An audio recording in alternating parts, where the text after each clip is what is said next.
Celtic seek revenge for the shame game of 1974 in the Champions League. Windows will sham shut across Europe tonight, and there's the small matter of the Glasgow Derby this Sunday. So, over the course of the next 10 hours, we'll try to work our way through all these topics as best we can on the Huddle Breakdown. I'm Enda Call. Alan, James, you're with me as always. How are you? Good, good, good. Okay. Are we competing with Sky? Or are we going nonstop for the next 12 hours? Is that what's, or was it? No, what is it? What time is it? 7 hours. We got 7 hours left. Is that what it is? About 7 hours. It shuts. It absolutely slams shut at 12 o'clock. Slams shut over the next. Like a slammy thing. I haven't got my yellow jacket. Slams. Yeah. Look, it is a busy day, as always, and there are a lot of nervous heads out there. We're going to start with the transfer window because I put a question out on the Twitter page earlier on what people would like us to talk about the most out of the three topics. We will talk about the Champions League draw later on, and we will talk about the derby in depth, but we want to start with the transfer market because we're nearly at the end. I'll run through Celtic's transfer activity over the course of this summer, and then we can get into the topic and into maybe what needs to happen over the next couple of weeks or a couple of days at Celtic. So the transfers in for Celtic confirmed are Mike Nawrocki, Lewis Palma, Gustav Lagerbielke, Udin Thiago Home, Hyun-Yun Yang, Marco Tilio, Hyuk Kwan, Tomoki Iwata came in. Nathaniel Phillips has joined on a loan for 6 months. And in the next couple of hours, hopefully Paulo Bernardo from Benfica will be confirmed as a signing loan with an option to buy. Including on the ins this summer is Kyogo, who signed a new contract. Maeda signed a new contract. McGregor and Abada, as of today, is set to sign a 4-year deal with the club as well to keep him at the club for the next 4 years. Well, whether or not he'll actually be at the club for 4 years or not, it doesn't really matter. He will be signing a new deal, and talks are still ongoing with Rio Hatate, who looks set to be signing a new deal as well. Out the door is Jota, who joined Al Ittihad, Carl Starfelt, who went to Celta Vigo, Connor Hazard, Vasilios Barkas, Usaze Urdagire, Liam Shaw, Adam Montgomery, Aaron Moy retired, Ismail Assaro has left the club as of today, and Albion Ajete looks to be at the door alongside Sead Haksabanovic, who is set to leave the club as well. Brendan Rodgers all but confirmed that today. So that is the transfer activity for Celtic this summer. 10 players in so far, Alan. Maybe a couple of more coming in before the end of the transfer window today. Brendan Rodgers, a bit coy in his press conference. In the press conference today, he said that I don't expect many more to come in after Bernardo is confirmed. But about an hour earlier, he spoke to Sky Sports and he said that the areas that they wanted to improve, they've been able to do that. And there is still confirmation for more players to come in. So there will be a couple more names, maybe one more name before the end of the window. Overall thoughts on the transfer window as a whole? Yeah, kind of mixed at best, I would say. What were the problems that had to be solved? We've not been happy for a while that, is Joe Hart the best goalkeeper that we can get? Other qualities for sure. Pre-season alarm bells are ringing as regards just his seeming sort of physical and athletic decline. A couple of decent performances in the last 2 games haven't really soothed away those worries, to be honest with you. And we don't look like we're even remotely looking for a goalkeeper, to be honest with you. So that's a big disappointment. The other area that I believe the manager wanted to strengthen was the left back area. Again, we've talked about that. It looks like Bernabei can't be trusted from a professional basis. Never mind performances on the pitch. And, we've talked about Greg Taylor and his strengths and weaknesses ad nauseum. So that area, again, it looks like the club put all their eggs in a basket of hope that somehow Kieran Tierney was going to end up back at the club. That obviously didn't happen, and there doesn't seem to be any backup plan to resolve that particular position at all. So at the moment, as it stands, there are 2 glaring weaknesses that have not been addressed. The goalkeeping one in particular worries the hell out of me. I mean, if you just have to remember back to Alan McGregor's performances last season, in terms of how many points will this cost, how many goals will we concede that are avoidable because of that. It shouldn't be a tight title race based on resources and all that, but it may well be, and with other variable factors that we know about, adding a less than agile goalkeeper into the mix is just one too many risk factors that could have been avoided. And then in Europe, again, as we've said before, success against much better resourced teams has tended to come with exceptional goalkeeping performances. And can you see Joe Hart pulling off 8 saves in Madrid? Best will in the world. I just don't see that. So again, our chances of getting backs to the wall for points, coefficient points, and money and progress in Europe is probably reduced by those weaknesses as well. I think on the positive side, I really like the centre half business.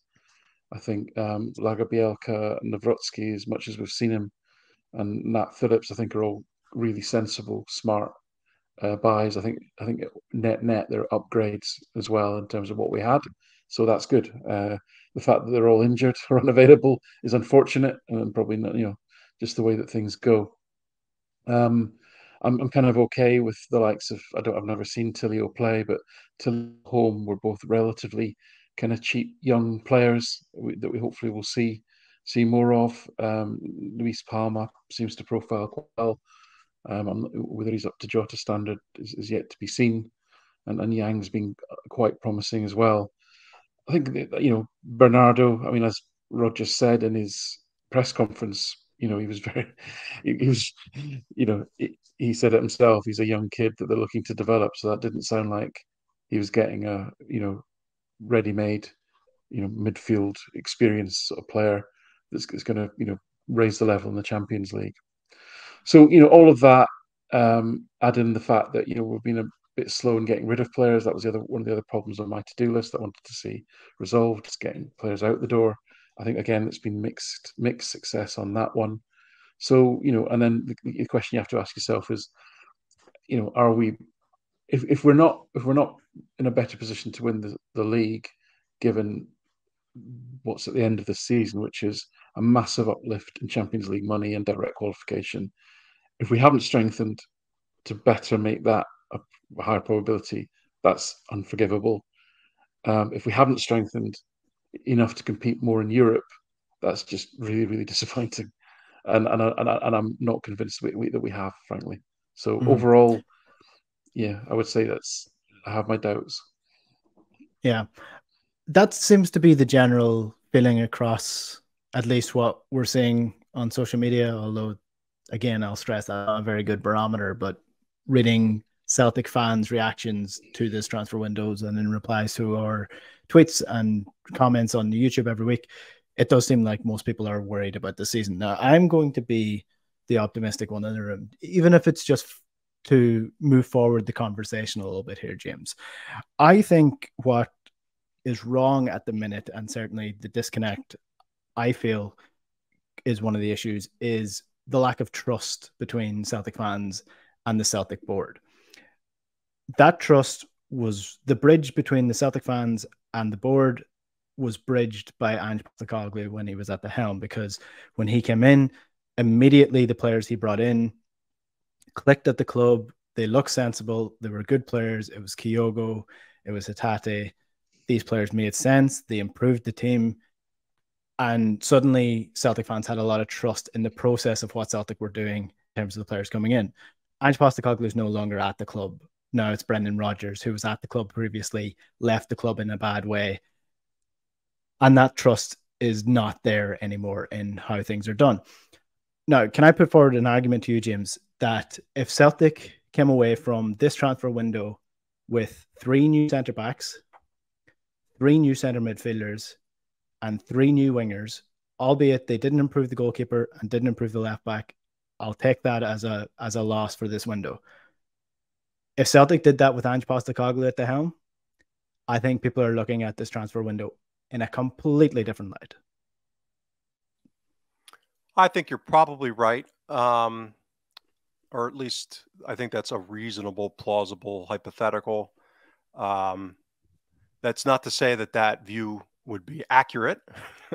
I think the perception would probably be better, and I think you can't divorce the level of performances that we've seen so far this season from this discussion, meaning that it's not as if we're in an abstraction of, you know, deadline day and seeing some of these wish list items that we're not maybe, you know, we're petulant children not getting our new Xbox or whatever. So the fact that we've not looked all that, you know, good, to put it simple, and I would argue for most of preseason as well as the early games in the league, and then obviously the big loss to Kilmarnock. So I think that's important. I lean towards what Alan's saying, but let me start with the positive. The first positive is you are a linguistic talent, and I mean, you rattled through those names from all different nationalities, and I mean, even with that Irish accent, I mean, the rolling off of Korean names and Swedish names, and I mean, it's just you're a true pro. So that's the first positive. The second positive is I think Nat Phillips is about as good as we could hope for given the circumstances. I mean, that was a pleasant surprise.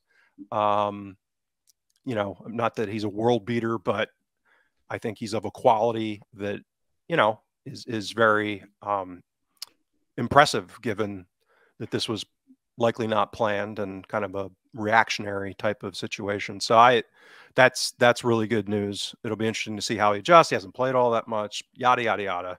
You know, I wouldn't crucify him if he doesn't have a great Sunday. I mean, it's a pretty tough situation he's probably going to get thrown into. But I think all things equal, I think that's been a good signing. The other part of this is that, you know, part of what Alan and I do, and, you know, I can't speak for Alan 100% on his process, but when you create an analytical framework, what that does is it allows you to have, you know, consistency, intellectual honesty and consistency. So it's not as if we're throwing haymakers just to be a-holes because it looks like we're not going to sign a keeper, right? So, you know, I spent basically a year and a half laying out an argument, documenting it, saying up front why. Maybe I'm wrong. That's fine. I hope I am.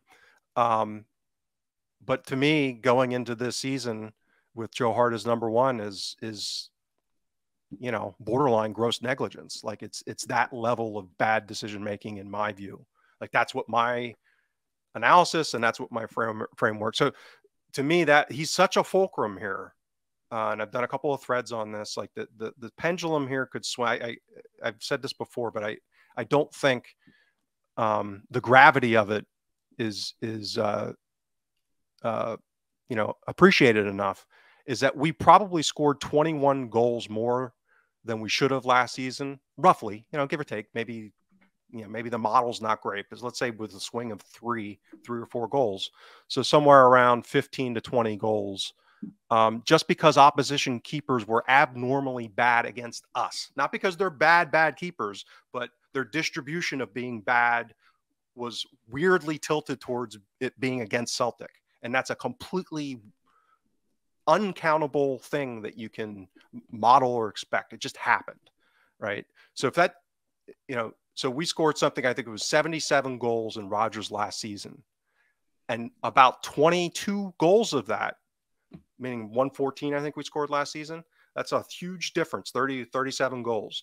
About 21 of that was because of the opposition keepers sucking last season, right? So it's these kind of things that I look at when you start stacking up risk, just out of randomness. We might score 20 less goals this year just because, you know, Kilmarnock's keepers aren't as horrible against us as they were last season.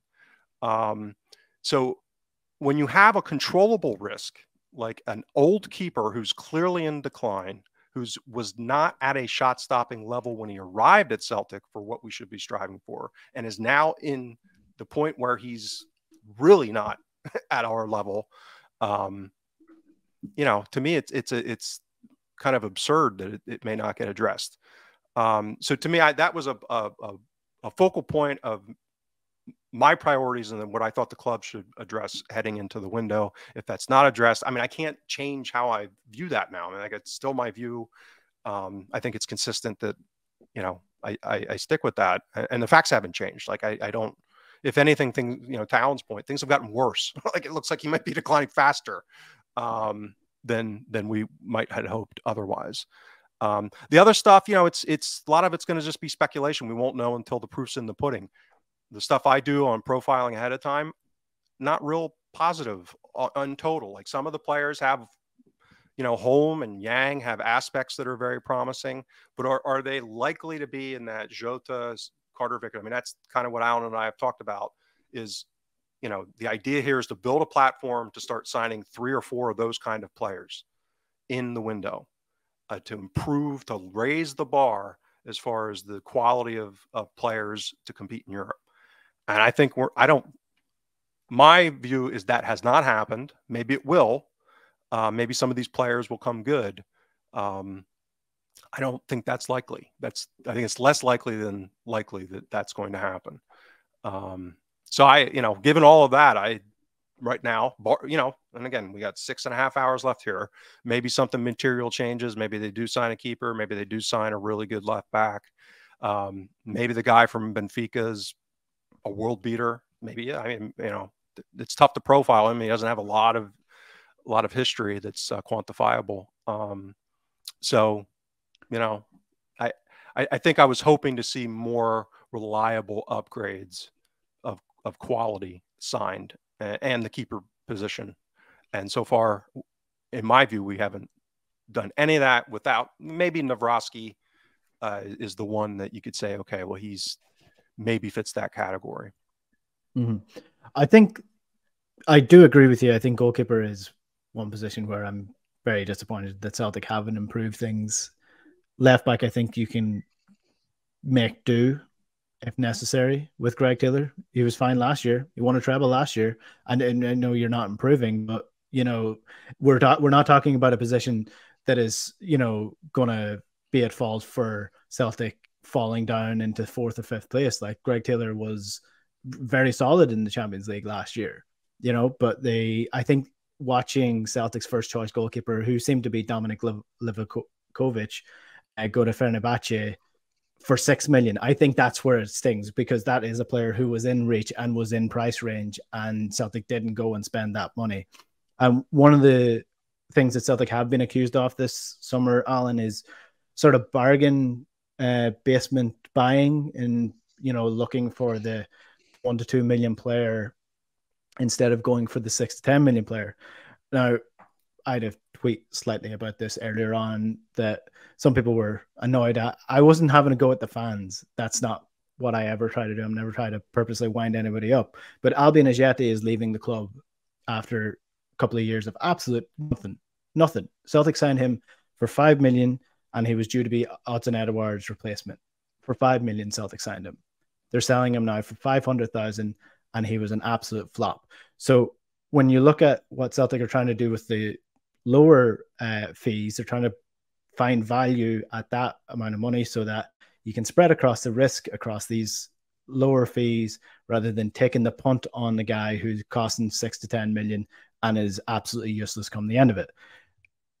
Do you think Celtic should be aiming more towards that? Because I think what people need to understand is when you aim more towards those higher fees, that brings in a lot more competition when it comes to clubs across Europe. And I'm not talking about like English clubs or Spanish clubs. I'm talking about clubs in Netherlands, in Belgium, in Austria, in Sweden. All these different leagues that are actively seeking to buy these types of players are involved in it. It becomes so much more difficult. So I'm willing to cut the club a little bit of slack when it comes to not buying in 3 to 4 players who are worth 6 to 10 million. But I'm not sure a lot of people are. And I don't know how you feel about that. Like, do you think Celtic, to progress, need to be doing that now? Because my opinion is they're not ready to do that now. The systems aren't in place to do that now. And the quality of people at the club to look at these players and scout these players and find these players isn't to a level where I'd be happy enough to trust them with that amount of money. I think that's the key issue here. So I think you need to avoid any sort of model that's absolutist and that we just rigidly, adhere to just because of one time we bought this player and they were rubbish, right? Yeah, So well, that's true, because one of the, sorry to interrupt, one of the things that I was accused of was, oh, so Celtic should never buy a player for 6 million or 7 million ever again. That's not what I was saying either. So, yeah, sorry to interrupt you there, Alan. No, it's all right. So ultimately, what we want the club to be is we talk about, the structures, we talk about being modern, and these are quite sort of big phrases, but what does it actually mean? It means having good information. It means having good contacts, good relationships across the world of football, access to good quality data, good quality analysis. It means having good quality people to be able to use those tools and to come to good decisions based on them, and a good sort of management structure such that that information flows back and forth in terms of what are the requirements, um, what have we found, how do we filter it, how do we get to a decision? All of those things, which is, effectively how organizations are effective or not, holds true in football as well. And in that sense, I don't really care whether we're buying 18-year-olds or 30-year-olds if it's the right decision, if it's a smart decision, and it makes sense for either. Hopefully, it makes sense economically as well as footballing. But sometimes you might make a trade-off. You might buy an older player who you're not going to get any resale value, but the upside in terms of solving a problem or what have you, like Joe Hart, 2 years ago maybe was the way that you might have viewed that. So to me, there's no one answer here as to what is the right thing to do. I do feel like this summer the club have almost stuck rigidly, very inflexibly almost to this idea that we're going to go after these sort of 19 to 23-year-olds in roughly that sort of 1 to 5 million market, and we're going to really almost mark ourselves on how much we sell them for, type of thing, in 3 or 4 years time. And I think there's a place for that, and there may be some successes that way. As I say, Yang, Home, both shown some promise there, Lagerbielke as well. Maybe that, and I think there's an element of having that. But sometimes, like you say, even Ajax, for example, bring through all these young players, but they'll bring Danny Blint back to the club because that just makes sense, just to have this guy in the team, playing this role in the dressing room, on the field, etc. So there's no one right answer. Really, I don't judge these things on have we spent 15 million, have we bought this number of teenagers. I don't look at it that way. I look at it as, is this a good decision? Does this make sense from a footballing perspective? Does it make sense from a sort of grow the club perspective? And I think what James and I think are agreeing on is that our issues aren't with buying player A or B. It's are all the things I talked about at the beginning of that, which is, have you got the best tools? Have you got the best people? Have you got the best structures? Have you got the best communication systems? Have you got the best decision makers? Are they all running to the same agenda, etc.? All of those things. It's all very well, as I say, having the operational blueprint, having the structure chart. It might look brilliant, but if you've got idiots running it, it all falls down, right? And at the moment, as I say, I just don't see that we're behaving like how smart football clubs behave. And I know James can probably chime in with a lot more authority on what exactly we mean by that. And that's the feeling, really. Yes, okay, so we've got Mark Lowell and we've got his knowledge of the City Group and the contacts that comes with it. But Mark Lowell isn't a scout. He's not even really a football person. He's a manager. You know, so is that the right person to be running recruitment?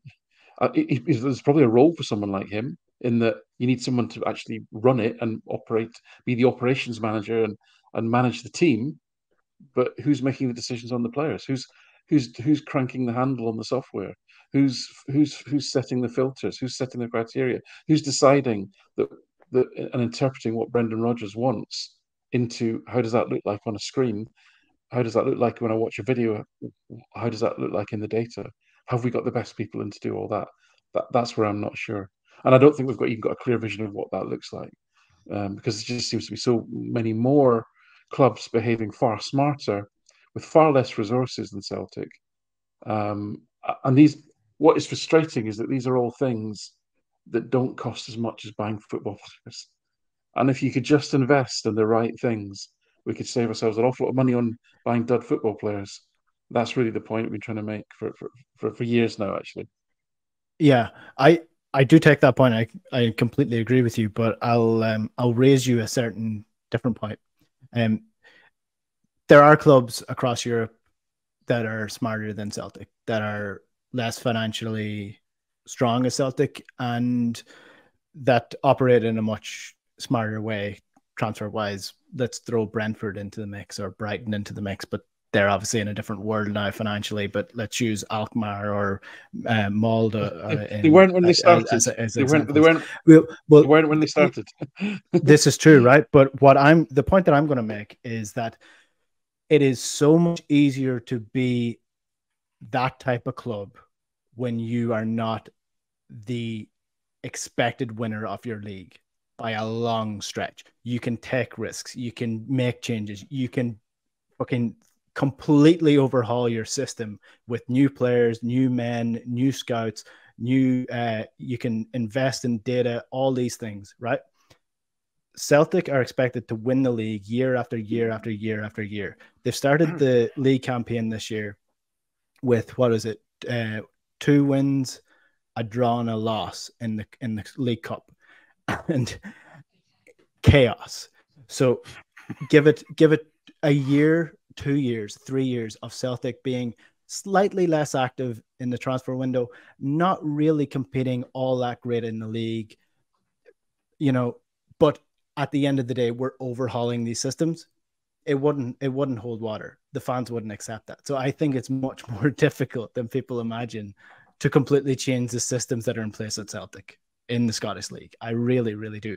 And people probably think Peter Lawwell's coming to knock on my door and have a cup of tea with me later on because I've been so sympathetic to the board at the minute. But I would rather Celtic were in that kind of place. I would rather they were be able to bring in all these players, but I do have to accept there's a little bit of reality that is at play here as well, that it's just not as easy as people think it is. To me, the character, and I'm not, this is not you personally, Anna, because I hear this a lot that, you think this is easy. Of course it's not freaking easy. Right? I mean, this is a competitive industry amongst, hyper competitive people. Like the people that are in sport are predisposed to be competitive, generally. The idea that this is going to be some kind of easy thing is ridiculous. Of course it's not. But this is why doing things like proper benchmarking and assessing decisions and grading them, and then, as I like to call it, doing decision attribution, try to figure out what decisions are good decisions and why. So, for example, let's talk about Ajeti.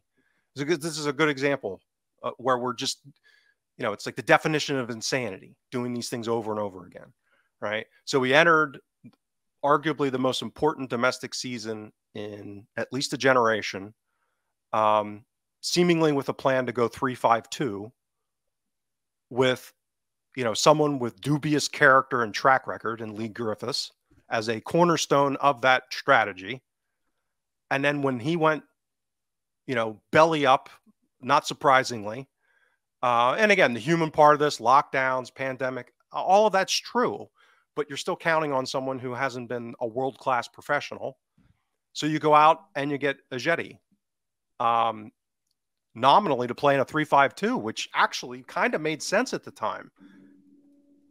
And then we never play 3-5-2 with Ajeti. So now all of a sudden he's supposed to be the Edouard replacement in a single striker system, which probably never made any sense to begin with. There's no coherence. And then we're recruiting Shane Duffy to play as a high line center back behind Scott Brown, who at age 36, right? These things never made sense to begin with, the way that they played out. And that's it's not that Duffy was a bad player. It's not that Ajeti was a bad player. It's not that Barkas is a bad keeper or was a bad keeper. It wasn't that Joe Hart was a bad player. It's that, is there coherence in making these decisions? Is there strategic coherence to how these things are playing out. And this is where we go back to the appointment of Rodgers. In a lot of ways made strategic sense, but it sure as hell didn't relative to the current squad. And we're seeing that. So now that introduces all of these frictional costs of, okay, where's the pace and power? Right? Well, that then highlights this issue of how good was the recruitment before? How good has the recruitment been, period, relative to, because at the highest level, for us to punch above our weight, above and beyond even the player trading model, which is the one that I think a lot of people talk about, and reasonably so. If you benchmark, we've been pretty pathetic relative to our peer group in Europe, is the strategic leveraging of that player trading. Not only making money off of it, but how much is it making us a better club as far as performance-wise? That's where I think there's been a lot of falling down. Because of the relative incoherence, the chopping and changing styles of play, and different, continuing this kind of manager as God model where we're going for the manager as the focal point of the strategic direction of the club, and that comes with all of these costs on every time you change managers, and and this we'll transition into the Champions League group. But if you look at Feyenoord have not been a progressive, well-run club. And yet they've, over the last, I started my benchmarkings from 2013, fiscal 2013 forward. And I had done it up through 2021, but if you add the last two windows up until now, and again, I don't know what Feyenoord's doing today, but as of yesterday, they were about 60 million ahead of us in total player trading profits, okay, over that period. I mean, that's a lot of money. And they just won the Dutch league, and they're a pot one team in the Champions League, right? But you've got the Dutch tax there, though, because we've brought up time and time again that the reason that Celtic aren't there is because you see players who are look at the English league. There are 18-year-olds who have played 5 minutes of senior football going for 35 million, and Celtic sold their best player last year for 25 million. I mean, the Scottish tax is holding Celtic back a lot. It really is. To a degree. The fees that they can. No question. So as with almost everything in life, a good way to fail is to keep making excuses and feel sorry for yourself. Right. So yes, Brexit wasn't helpful, although in a way that's created a strategic advantage for Scotland. To be a window into England. So this is what I've said. The risk of doing a copycat version of one of these models, which is what I think we're trying to do. It seems like to me, it makes no sense, but we're trying to do a mini city financial group in a certain way, at least from a recruitment perspective, without their network of scouts, without the talent level of their network of scouts, without the resources that they have. We need to have really smart people at Celtic come up with a specific Celtic version of progressive, modern innovation. And we keep having that strategic direction being dictated by a 70-something billionaire whose thoughts on football are from another century. So that's the reality of and that, until that changes, probably we're going to keep dealing with these issues because it as they say, what flows downhill. So we are 34 minutes into the 10-hour long podcast. 7. We still have to. My union contract says no more than 7. We do want to talk about the derby. So Alan, I mean, to sum it all up, I am torn. I will say I am torn between whether or not I think this is a good transfer window. I think only time will tell, which is probably the most annoying and cliche answer. But I mean, when Celtic brought in and they brought in, I think it was 16 players or something in that transfer window. And granted, a lot of them were pretty shite and will no longer be at the club fairly soon. But a lot of them were very good. I mean, we didn't know what we were getting off Kyogo, except for like everyone in Japan was telling us that this guy is really good. The same with Hatate, same with O'Reilly, same with Maeda, same with Abada. Like there were a lot of risks in there that we didn't know about, and then all of a sudden, wow, all these players click in the system that we're playing. And you can say the same with Jota. I mean, Cameron Carter-Vickers was one of the biggest risks of all. This guy was out on loan to about 50 million clubs before he came to Celtic. Never made inroads at Tottenham. Why didn't he make inroads at Tottenham? He came in and he's Celtic's best centre back. I mean, so I still am willing to give all these players like Marco Tilio, especially who we haven't seen this season, Lewis Palma, who is by all accounts going to be quite good. I think Holm has shown a lot of talent so far in the little time that he's played. We haven't seen anything of Kwan really in centre midfield. There are a lot of players out injured still, and Brendan Rodgers is still implementing these plans. I'm still willing to give this thing 6 months before I say these players aren't progressing us. These players aren't going to bring us forward, because I think we've seen in the past to write all these players off because you don't know them is probably a mistake. Yeah, and as I say, I'm certainly not doing that, and your usual rules apply in terms of giving players the time, getting the minutes, and gathering the evidence before really commenting on their performance, because we simply don't know. But my point is, we shouldn't be in a position where we simply don't know. Celtic are such a predominantly, financially powerful club in Scotland, and with guaranteed Champions League income.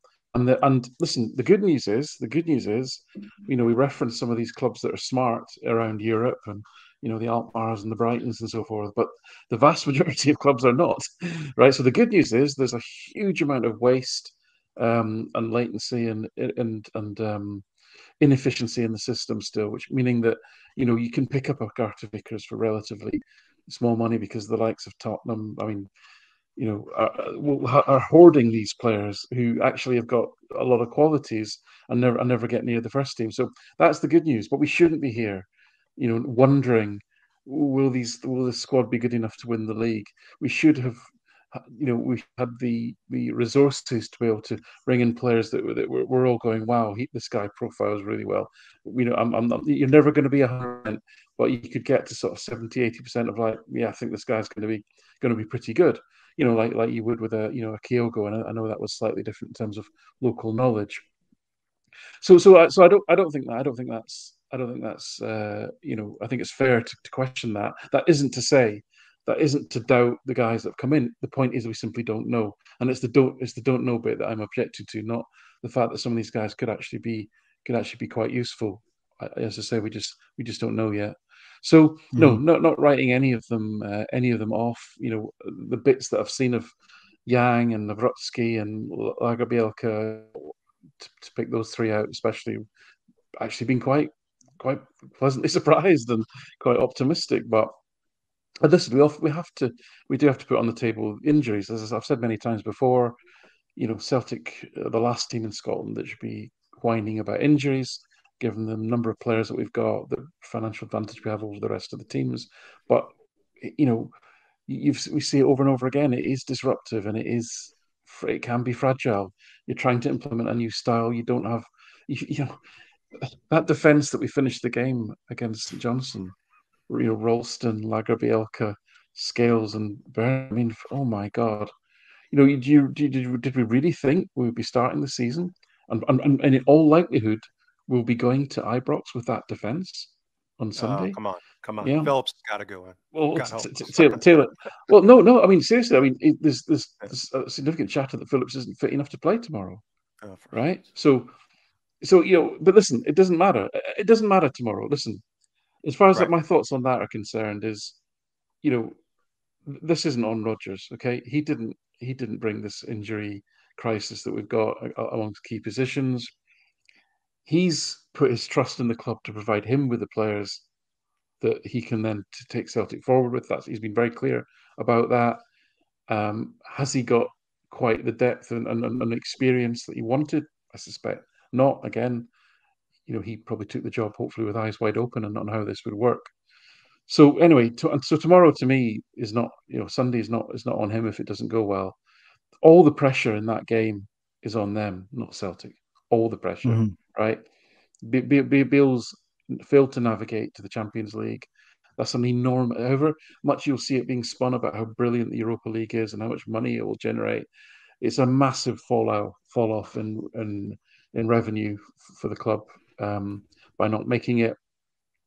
It also means that the run that he's got, where correct me if I'm wrong, but I don't think he's won a meaningful game, like a real high profile meaningful. I don't think he's won a single one, right? And that's with all the press. And if you look at their team, the players that are performing well and that got them through the Servette experience was the players that were there last season, right? All the new players, especially the forwards, massive doubts as to that, and how much money they've spent on them and what they may offer. And again, it's early days, but we're eight days into the season. I couldn't tell you what front three will be on Sunday for them, because it could be any three from 6 or 7 players. We just don't know, right? Yeah. So it's an interesting game. All the pressure's on them. They've been very good domestically, defensively so far. They've given virtually nothing away. I think their average XG per shot that they've given away in 4 league games is something like 0.5.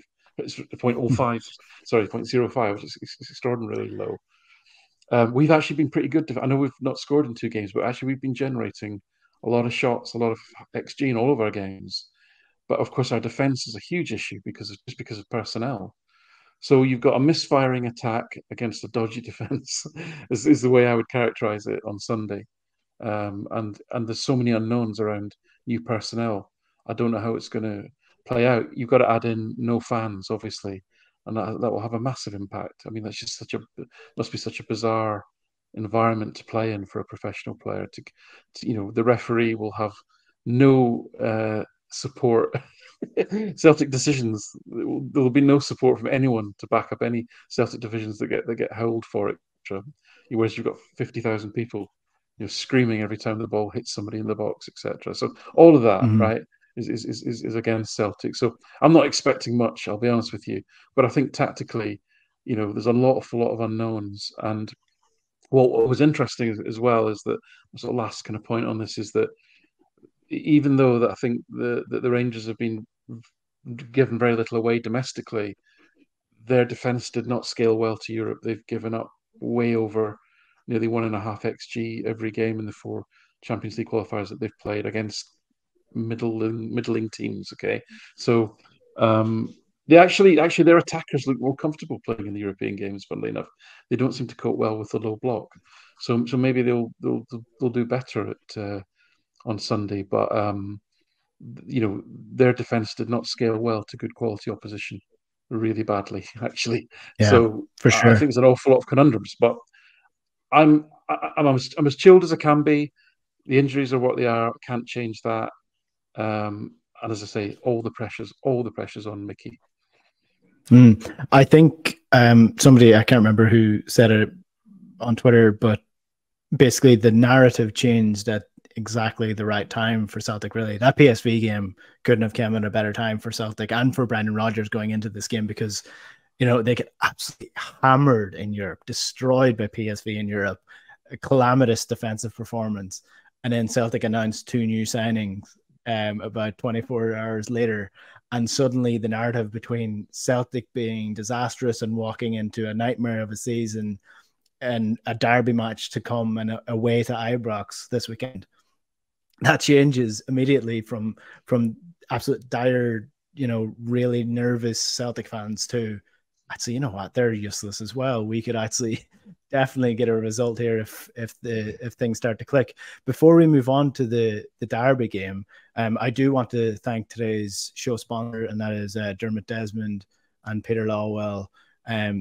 Your support is very much welcomed in my mansion of a house, and I can't wait to see you for tea later on in the show. No, right, we'll move on to the derby match this weekend, because Alan, you've already referenced it there. I thought Brendan Rodgers was quite interesting today in his press conference overall, but some conversations around the performances so far this season. He was asked about the Kilmarnock game, of course. And interestingly, he said that the speed of the game wasn't what he wanted at all. Position of the game needs to be improved. They've already looked to improve things that they felt went wrong, which, I mean, is referenced there in the speed. And he thinks that they're only going to get better. But one interesting thing that I found was that up until now, Brendan Rodgers has been quite subdued, I felt, in the press conferences, and people are almost wondering where his swagger has gone.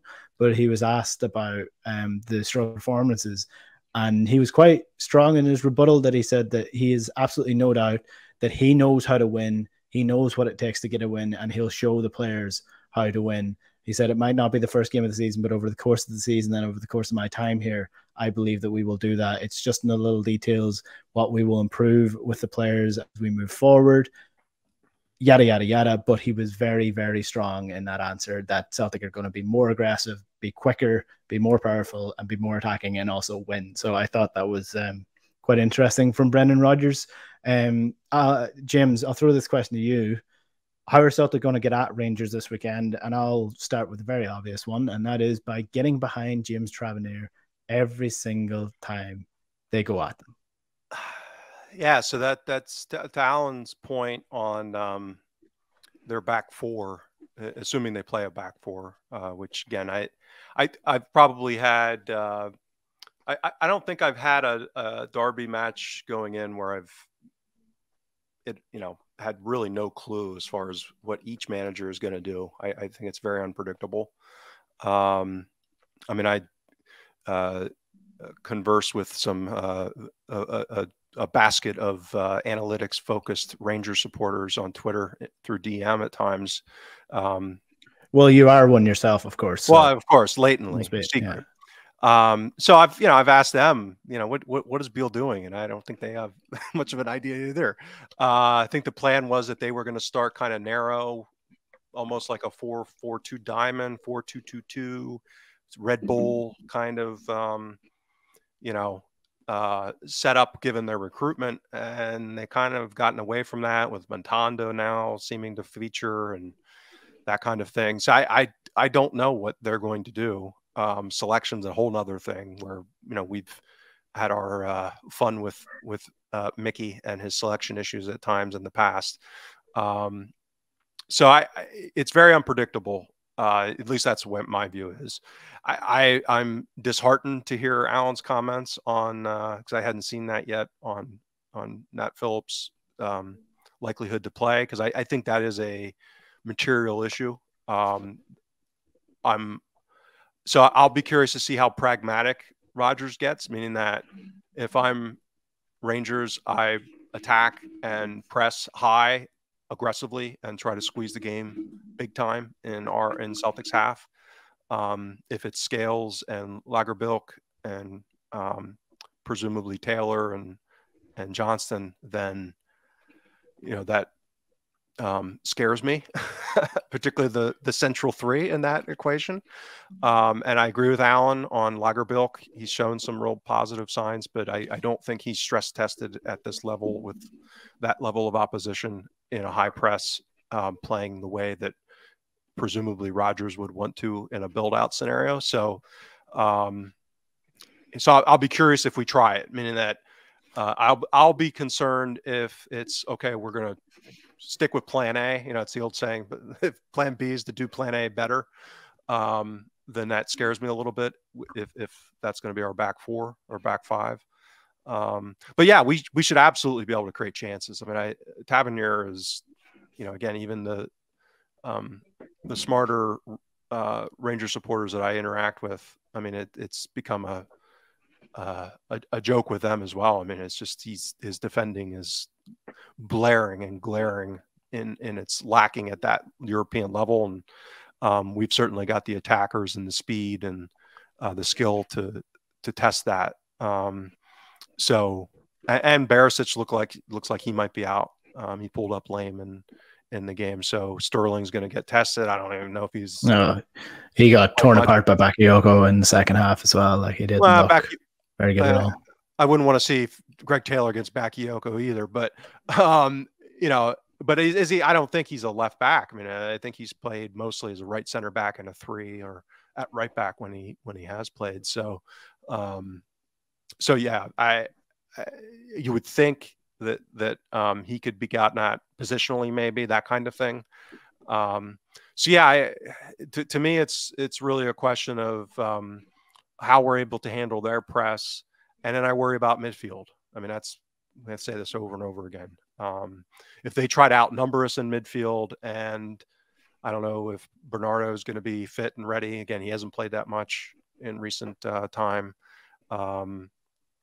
If it's, Turnbull, O'Reilly, and McGregor, and we're playing 4-3-3, then, that's going to scare me relative to them playing more narrow and just having more bodies. And as much as he's a caricature at times, Cantwell is a talented player, and he's able to, as he showed against PSV at times, he can create. So, if they've got 4 against our 3, which again, Rodgers typically responds to that kind of thing tactically. He's not going to surrender the midfield normally, but do we have the bodies? Do we have, with the injuries and just the makeup of the talent that we have right now relative to, some of the size and athleticism that they have in midfield? Is that an area of the pitch that we're going to be able to compete with, given the fact that we might be dealing with an issue in building out? You know what I mean? So those are my concern, but we should absolutely be able to give them problems. If we're able, if they don't suffocate us and dominate the midfield, we should be able to build and hit them on the counter, I would think, and present real problems for them. But the last thing I'll say is, for the benchmarking I've done ahead of time and what I've seen so far, Butland is at least competent. Like, I would say the worst case scenario from a Rangers perspective is that Butland's competent, with maybe some upside, meaning that, his shot stopping may be a little better than competent theoretically. Whereas, if we're trying to build out from the back, we saw that with their error Wednesday night with Goldson and Butland, as funny and enjoyable as that was, I would not rule out something similar happening with Hart and Lagerbielke or Scales. So, I would say that the keeper matchup, and this is my concern generally for the season, is that right now I think Rangers have a material advantage in that regard. And in a derby, that could be, a huge deal. Butland is a slightly younger Joe Hart. When I say slightly, I mean just slightly. Like he was 6 years, like 2 years younger. No, it's 6. He's 30. 6 years. Okay, so it's a big 6 years. Yeah, and so I'd say he's probably a little bit more athletic, meaning that he's laterally. I'm not saying he's a world beater, but he's, his ability to come off his line and to move, I think is significantly better than Hart at this point. And so this is the big problem I have with Hart. Concern, I shouldn't say problem. Concern is that it looks like he might be trying to overcompensate to a degree, meaning that his God help him, I hope he's not watching our Dopey show, but or hearing about it, or his critics, but he's actually been more active coming off of his line so far this season, and that's not a good thing. I would argue, meaning that given his limitations, I don't think he should be trying a lot of coming off of his line. We should just be accepting that as a limitation and trying to optimize on it. So that's, I just get concerned about how that is all kind of shake out on Sunday. In terms of Celtic then, Alan, Alistair Johnston is back for this game. Defensively and offensively, what difference can you see that making materially to how Celtic are able to play? I don't want to be that guy again, but again, just a little bit of chatter is that, Johnston's back from injury. He lasted 60 minutes. Alan, I'm banning you, Alan. This is enough of this. I can't take it anymore. There might be a doubt as to whether he even makes it. I mean, it's a nightmare, I know. Defensively, for me, the biggest concern is in trying to implement some of the attacking shapes that Rodgers wants, especially Kyogo coming deep, wanting Turnbull and O'Reilly to get into the box. ahead of the striker. You look at all the pass networks from all the games that Celtic have played so far, and you've got this little dot in the middle called Callum McGregor, and you've got enormous, great white space around him, right? And we've seen this. We've seen it especially at Aberdeen in transition. You know, he's being man marked, so he's not getting on the ball as much as we'd like. And in transition, you know, if O'Reilly's bombed on, if Turnbull's bombed on, he's left, you know, like Scott Brown used to be, isolated with the cavalry charging towards him. And one thing that Beale will do, to James's point, is he will pack the middle. You know, against St Johnstone, I know it's St Johnstone, Celtic's kind of attacking shape was basically Ange ball, right? We had 5 players pressed right up against the defence. We had the fullbacks tucking in a little bit, and McGregor. You know, but what they will do, what the Rangers will do is that Cantwell and Raskin and Lundstrom or Jack, whichever one it is, they will very rarely, if ever, go beyond the striker. They will always have 3 in the middle, protecting the 2 centre backs, because the forwards are supplemented by the 2 wide players, by the 2 fullbacks. And their strategy, such as it is to get the ball to those players and bang cross after cross after cross into the box. You know, and we don't have great fullbacks that's stopping crosses, really. You know, especially if it's Rolson and Taylor. You know, that level of athleticism is a concern. So, you know, we're going to have at best a patchwork. You know, back four.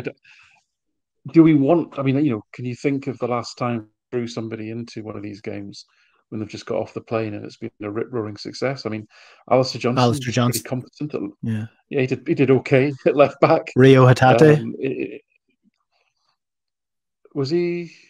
Yeah, he played against Hearts and then he played against Rangers. Yeah, scored 2 goals against Rangers. He was in. He'd been there since the beginning of January. Yeah, so that was a few weeks after I think he joined. But generally speaking, I'm not sure. Just throwing players in is going to be the best thing to do in any case. So this might be a game where we basically go with what we did essentially against St Johnstone, and there might be a bit of medicine taking in that regard, because there just isn't enough quality in that team. Rodgers has said that. This is not me saying that. This is what Rodgers said. There just isn't enough quality in that team. So until we don't get players up to scratch, what's going to be the worst outcome? We're a point behind them at the end of August. Okay, can we live with that? I think we probably can. So again, I know I'm going to be nervous as I always am, 10 minutes before kickoff, but at the moment I'm relatively sanguine because I can't change. You can't suddenly make these players who've been in the country for 3 months training together. I can't make the injured players any less injured. So we have to work with what we've got and just hope that some people kind of step up and just pull out a great performance. But as I say, James outlined where the stress factors are going to be. I agree with that. I do think Rodgers will tweak it. I wouldn't even. Maybe he'll even go with a kind of 4-4-2 type diamond. He might put Maeda and Kyogo up front and have a very narrow 4 in midfield. I would not be surprised if he did that, because they're not going to be attacking in numbers down the flanks. They do rely on the 2 fullbacks to give them all their width. All the forward players that they've bought, none of them are real. Well, Matondo and Sina probably are, but they're used for quite narrow actually. So that might be one way to go. I don't know. I'm not saying that's what he's going to do. It just might be something that you might consider. But I do think he will stiffen the middle of the pitch. I think he has to. McGregor's been far too isolated, and add that to again what is an obvious regression in his agility and in his speed. That's just we have to better protect the middle of the pitch. I think there could be a slight shift to what Brighton do and what other clubs have done. Liverpool are kind of experimenting with it at the minute, with Trent Alexander-Arnold stepping into centre midfield, but essentially City have been doing it for a couple of years now as well, and that is playing 3 centre backs across your defence. And we don't have one. No, but if we have Nat Phillips, we've got Liam Scales, maybe, and Lager Bielka. So I think we could see all 3 of those playing this weekend, And Alistair Johnson can play centre back as well, by the way. So could be the back four this weekend, very potentially. I don't see how it couldn't be potentially. And you could see Celtic alleviating the stress on McGregor by playing those three centre backs across the defence and having that as your system that sort of takes the pressure off McGregor being that one man in midfield. I do think it is, because let's hope Alan is one of two things: either a co-conspirator in a misinformation warfare venture here, or he's just wrong. Well, here is another. Here's another solution to the McGregor issue. And again, this might sound fanciful, but I think it's something that really does need to be considered. And I'm not sure if Brendan Rodgers will consider it, considering his mantra with possession.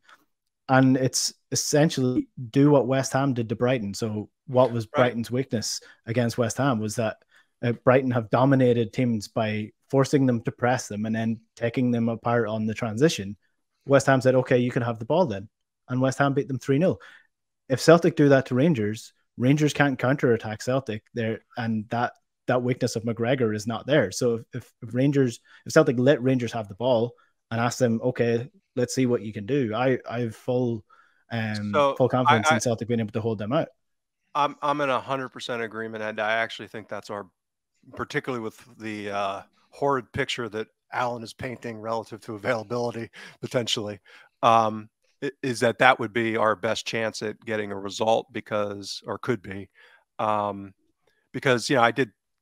ended up not doing a thread on it, but I did do my dopey benchmarking exercise on Rangers recruitment window so far, and the one gaping hole, and what I do is consistent. So when I levy certain question marks or concerns on players that we recruit relative to decision making, I use the same process when looking at any player.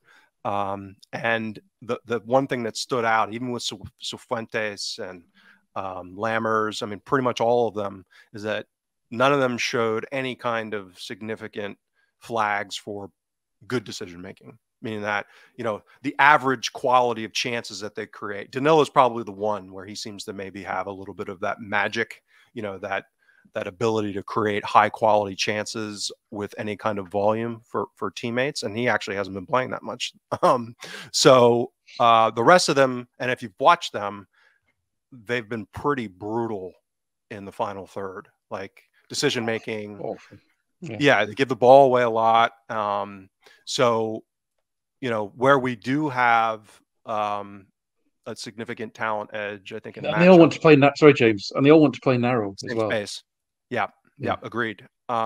So, if we bunker a little bit and try to play that way to counter and do what Alan says, if we do like a 5-3-2 or some version of narrow defending around the box with Kyogo and Maeda, try to get it in behind and maybe spring people wide. To me, that makes a lot of sense. And this is why I'm saying I'll be fascinated to see what Rodgers comes up with. Does he go with, hey, I'm trying to build a culture here and change, towards the Rodgers way? How much of that is a priority? Knowing that a loss for Celtic isn't all that big of a deal within the grand scheme of things on a season-long title race. Or does he prioritize, hey, let's try and get a result in this game? Because I agree with you, Enda, that's the likely path to optimize for us to try and get a result, particularly with what Alan's saying. Yeah, and I'm not usually one to actually put forward the idea of Celtic bunkering, but I mean, given the context of the game, the injuries, the setup of the team, where the team's at the minute, I think it's the best option to do. And from what I've seen in Rangers, they are not very good on the ball. So, I mean, there's nothing wrong, in my opinion, with, showing your opponents weak parts and letting them almost defeat themselves in many ways. But we'll see what happens. I mean, I think it's also a litmus test for European football and what Brendan Rodgers is going to do there, because if he goes balls to the walls for this game. Doesn't matter about the injuries, doesn't matter about the context of the game. We're going to go out and play our style of football. Then I would say that's likely what he's going to do in Europe as well, and that's probably not going to end well as well. So, I mean, yeah, it's a very interesting derby game to say the least. And I mean, in the 4 European qualifiers that they've played, in each of those games, the opposition, obviously apart from Servette when they were down men, but the opposition were trying to attack them, and actually they had more success. Actually, so that to me, if you're watching their games, that all points to us playing quite a counter-attacking game, frustrating them because, as James said, their forward players, especially their technical ability to receive the ball and make a good decision in congested spaces is not good. You know, none of their new players look strong in that regard. The ball just does not stick; it just gets turned over very easily, and none of their midfield players really are adept at playing great through balls. You know, it doesn't look like that's Cifuentes' game. You know, Rascan's good, neat and tidy in the middle of the field when he's got time and space. Cantwell seems more of a actually his strengths are more chasing and pressing on the ball. He's okay, but again, not necessarily unpicking packed defenses. So that to me, if you watch the XG that they created in Europe, so their forwards, a couple of them, you know, they had a few goals from them. I think that they're if Celtic came onto them, I think they'd love that. So to me, that all points to should do anyway, especially given the resource constraints. Maybe when we've got everybody fit, we can go toe to toe. That's fine. But at the moment, where we are today, it probably will pay to be a little bit more canny, a little bit more counter. The other thing I would say is, you know, obviously the no fans and, you know, there's already a narrative about both managers being under pressure. And, you know, I think for a certain element of our support that we're not, you know, favorably inclined to Rodgers' return, shall we say. You know, I think the knives were going to be out at some point this season, no matter what. And they've certainly got the ammo for that. And again, I'm not judging, like I get it. I'm not, you know, that it is what it is. But I think the masses, like the silent majority of Celtic supporters, I think I don't think, you know, there's going to be the normal derby reaction if it doesn't go well, or if we take a hiding or whatever. There's going to be that, you know, reflex response. But I think generally speaking, the moods, I mean, most supporters, I think, are understanding that this probably isn't a barn blazing transfer window, and that there are some issues with the transition from Ange Ball. So I don't think Rodgers is really under much pressure at all. And I think Beal is like legit. I think like what I'm saying, like the rational, level-headed Ranger supporters that I typically interact with, like they'll probably fly off the handle if it doesn't go well Sunday, and I think reasonably so. Like I probably would too. If they lose to Hart, Ralston, Taylor, Scales, I mean, they should. Right. I think Beal is gone if Celtic win this weekend. That's genuinely. I think it's plausible. Realistic. It's plausible, Yeah. but my point is more so for the game. There's going to be 50,000 people that are all like on edge, and have this latent negative energy and anxiety going into it. And if we're able to, James, if we're able, James, I'm sorry, go ahead. James, are you suggesting they might turn ugly?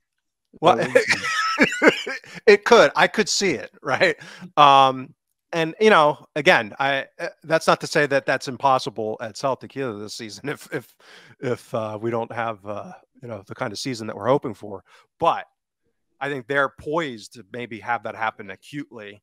If you know, this is why I'm saying us like playing a little bit more conservative and letting them try to come on to us, because that they're going to come out strong and fast no matter what. And if we kind of set up to let them shoot their load, so to speak, and then because the pressure is going to start ramping up, and it's only going to get worse as the game goes on, and that all of this kind of festering anxiety and stuff, I think, could start to manifest, and it could get ugly. So that's how I would go. Let's put it that way. I think the good news for them is that most of their supporters are as level-headed and sanguine as their chairman, so I'm sure they'll be fine. Right, but again, let's go back to like being reasonable about this, right? So if the back four is what Alan's been describing, even if we do everything right, right, you know, even if we play well within that context, we still might lose, right? I mean, Yeah, well, they yeah. still probably have a material advantage on set pieces. They still, I would argue, probably have the better keeper. They still have, let's call it a positive variance in officiating that tends to go their way, particularly in that environment. You know, I'm not sure I'd want to give a controversial call to Celtic with 50,000 people screaming at me either. There's a normal human aspect to this, even above and beyond other potential issues. So, you know, they still have a lot going in their direction heading into this, given what looks like the objective factors. So I'm just talking about, I think Alan's saying, you know, how do we kind of give us the best chance of getting a result? I think given all things, we probably should still be, you know, I'd be thrilled with a draw. I mean, a draw would be, I'd be tap dancing. Draw would be a result. Absolutely. I'm not going to ask for a prediction because I don't think it's fair this given is not the one context of the team. And we don't know who's going to be in the door for it. So I'll leave us off this time. Finally, before we finish up, there is the small matter of the Champions League group. We will do a deep dive on these, I think, but we just don't have time to do too much on it in this podcast. Look, it's Feyenoord, it is Atletico Madrid, and it is Lazio. So Feyenoord, champions of the Eredivisie, Atletico Madrid finished in the top 4 La Liga, and Lazio were runners-up in Serie A, well behind Napoli in the end, but still quite a good team overall. In terms of the style of play, I think it's a fantastic test for Celtic and the players because it's all different. Feyenoord are fast-paced, expansive football under Arne Slot.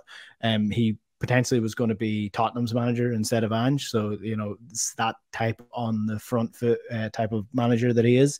Then you have the defensive style of Simeone, who has, you know, garnered this reputation over the last number of years, but don't by any means expect Atletico Madrid to be back to the wall against Celtic the entire time. They will be attacking Celtic as well, but they are very strong defensively.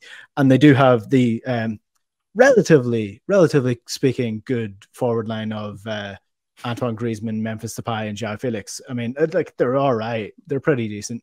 And then Lazio play a really possession obsessive, passing obsessive style of play under Maurizio Sarri, but it is a better style of Maurizio Sarri football than the Sarri ball that you saw at Chelsea a few years ago. Lazio are a very good side as well. So, I mean, Alan, it was always going to be difficult. Pot 4, you're going to get 3 really good teams. These are 3 really good teams, 3 fun places to go, bar Lazio, because you might get fucking stabbed. But in terms of the football, we're going to get some fun football this summer in Europe. And I genuinely think, I might be being off this. I genuinely, there's results there. There are results there for Celtic. Maybe a win somewhere, but I definitely do think there are results there for Celtic at some point. I wish I could share that optimism. I don't have the evidence to lead me in that direction as to where we sit today. You know, maybe in a couple of weeks' time, signings bed in, we start to play more coherently, maybe. But you know, as Roger said today, if we're playing European football after Christmas, I'll be happy. I really, that's it. I've not really looked at these teams in all honesty. I know the great names of Celtic have got a history with all 3 of them over the years, but you know, in terms of their players that they have today, how they're functioning as teams, it's something we need to look at. But in all honesty, this Celtic squad today, as we sit here, I think we're a million miles away from that Champions League level. In all honesty, but I'm happy to be led more positively forward on that one as the team beds in under Rodgers. Yeah, James. Yeah, I did a thread on it, and I capitalized "should" in everything because this should be a group. Like if our strategic plan was progressing as I think we all would have hoped, that this would have been the Champions League campaign where we say, okay, let's make material progress. This should be a group that would be amenable for. And, you know, Feyenoord are good, but as I said earlier, they're not one of the more advanced progressive clubs in Europe. They're actually kind of a kissing cousin of Celtic in a way, meaning that they're operating a very similar model at a similar level, a notch ahead of us. So, you know, I had looked at their transfer windows recently. So last season, 2020, last summers, they bought, and these names will become familiar in the group, I think. Hanko, a center back, 25-year-old from Sparta Prague, 8.3 million. This is in euros, by the way. Timbers, a center mid from Utrecht. He's 22, 7.4 million. Jimenez, a striker from Cruz Azul, 22, 6 million. Paizo is a winger from Curitiba, 23, 4.5 million. And Dilrosum is a winger from Bertha BSC, 25, 4 million. So those are exactly like, that's what Alan and I were talking, like that's that tier above the 1 to 3 million that we're spending a lot on. So that their volume is at that next tier up, and they had 4 sales. Sinisterra to Leeds for 25 million, 23-year-old. Malacia is a center left back to Man United, 23 at 15 million. Sensasi, a center back to Bournemouth at 15 million. And Arsnes, again, I'm not the linguist that Enda is, to Benfica, 26-year-old for 13 million. So if you look at the last 2 seasons, our net spend is actually 2 million. I mean, up until now, we've spent, I think, 2 million euro equivalents more than what we've brought in revenue. That's including Jota, by the way. And they've brought in 30 million more than they've spent in the last two. Now, again, that's up until through yesterday for this transfer window. So my thread was, this is a good litmus test. Like this is their turnover is in the ballpark of ours, right? So if we get our doors blown off by Feyenoord, I would find that unacceptable. Like in 2 ties, like this is a club that we should at home at least go to toe-to-toe with, get a result. Ideally, this is the one that we should win at home, irregardless that they're won the Netherlands. Again, they're probably having a good cycle of talent, right? That's what happens is you know, to be able to do that consistently is the challenge, but they seem to have a good cycle right now of young players of quality and a manager that's, you know, it sounds like doing a good job. So I'm not saying that's going to happen. I'm not saying we're going to win at home against them, but that should be the profile of a team that we're able to do that. Atletico, I write off. Like they're, you know, they're just there's that tier of team talent, money they spend. I think I don't think they're a good matchup for us stylistically, because I think they can rip us apart on the counter, and they're probably not going to care that much to have possession. I mean, they might and will at times against us, but you know, they show that in La Liga. Like they average less than 50% possession as the third biggest club. So that tells you, you know, and anyone that's watched them over the years, with the manager, that's what they do. I mean, and so they've actually been playing 3-5-2, 5-3-2 with Depay and Griezmann up top and countering. That's horrifying to me anyway. So I don't expect anything out of them. Lazio spends a lot of money. I'll actually be the contrarian there. I don't think they're that good. They've got some good talent. They tend, you know, again, they're just not a very well-run club. They dramatically outperformed last year, kind of their underlying metrics in Serie A. You know, I'd much rather face them than Inter or AC Milan. Oh yeah, big time. Big time. I mean, if we're going to get an Italian team, you know, even independent, like I'd much rather face them than Salzburg or you know, some of the other teams in pot 3. So as far as, you know, they have like double our turnover and resources, but I don't think they spend it that well. They would be a good team where if we had a good keeper, a good shot stopper, that like we did under Lennon, that we could, I think, get results against them. Given where we're at right now, you know, maybe not so much. So I agree with Alan generally that I'm not that optimistic, but we should be. That's the problem. Like if we were being better at talent acquisition and strategic planning and that kind of stuff, this really should be the group that we're targeting, you know, a comfortable third and shooting for, you know, maybe a year down the road, you know, probably a little bit too much this year, but as part of a strategic plan, this would be the kind of group where we could legitimately be competing for a second. No, I do agree with that. Like if you look at the pot 1, Bayern, Seville, Napoli, Benfica, Paris Saint-Germain, Manchester City, Barcelona. Like Feyenoord is one of the clubs that you would have picked out as, yeah, if we can have any of them, we'll have Feyenoord. And then Pot B, I mean, Man United, Arsenal, Real Madrid, Inter Milan, Atletico Madrid, Dortmund, Leipzig, Porto. I mean, there's not anybody really in that you would take. You might fancy your chances against Man United because they can be calamitous at times, but I think Atletico, again, not the best of a bad bunch, but close second for the best of the bad bunch out of that.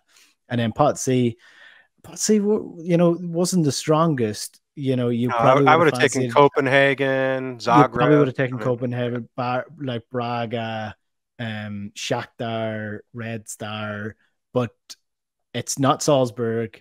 It's not PSV. Lazio are a team that Celtic can get at stylistically, and we've shown with Neil Lennon's European record, and he managed to get a result away to Lazio a couple of years back. But they're not things have changed back then, so they're not a high intensity, high press type side either. Which again, I think, no, they're just a possession team. Right. So it's that kind of suits us, meaning that I get more concerned about a team that's going to really put our quality of build up under pressure. So they're less likely to do that, which again I think would be a favorable matchup. So again, to me, the swing matchup is Feyenoord because they're our kissing cousin. Like they're a measuring stick for where we're at. And if we compete against them and give it a good go in 2 games, then I think that would be a really positive outcome. I'm not saying I'm expecting that. It's too early. Like we need more of the facts. There's going to be time. I think we get to see the fixtures tomorrow, but as far as when we'll play them, but it's an interesting group. The way that the fixtures fall will be probably the winning and losing of that group, to be honest. Like it depends. Like if you get Atletico Madrid at home, as in Celtic Park, late on in the group and they've already qualified, then that's perfect for Celtic because they will just, they'll play for the draw. They won't try and get that extra 3 points. They will go out there and just let you play and not let you win, but they won't try and attack you as much as they would if they're chasing it. I think it's a disaster, on the other hand, if they get Atletico Madrid late on and Atletico Madrid are struggling to qualify and they need a win because that has potential to be a disaster for Celtic. So it really just depends how the group falls and what kind of results Celtic have on the board. With the injury situation, I'd almost rather one of either Madrid or Rome out of the way, kind of take our lumps in one of the first 2 games, and then hopefully be able to compete better when we get everyone fit and kind of the full depth of the squad for the more favorably inclined of the fixtures. Yeah, fun game for the ultras. Anyway, I'll say that group stage has the potential to be absolute chaos over the course of going to Rotterdam, going to Madrid, and going to Rome, to Lazio. God Almighty! Fair play to everybody who wants to be involved in the ultra scene in that group. I think that's where we'll park today's show. Slightly short of the 10 hours, but we did do almost an hour and a half worth of football content here. So, Alan, James, thanks very much for your contributions, and thanks to everybody who tunes in every week. If you want to get involved in the show, do leave a comment below in the YouTube channel or drop us a tweet at Huddle Breakdown is the best place to do that. And subscribe to the channel as well if you are not subscribed and you want to get the show every time on YouTube. I should say sometimes some of our shows end up in the live section of the YouTube. If you check it out, if the show streams, it'll be in the live section. It won't be in the video section. If it's uploaded, it'll be in the uploaded section and not in the live section. But if you're subscribed and you hit the bell notification, none of that will matter because you'll get notified in your Gmail account when an episode is, and you can just click the link straight from there. So that is all the plugs that I can give for the end of the show. I have to go and have some dinner with a Peter, a Mark, and Dermot. No relation to Celtic and nothing to do with me being paid to big up the board on this show at all. Total shill. That's where we'll park. Yeah, absolutely. That's where we'll park the show. Thanks very much, everybody. And we'll chat to you next week. Good luck.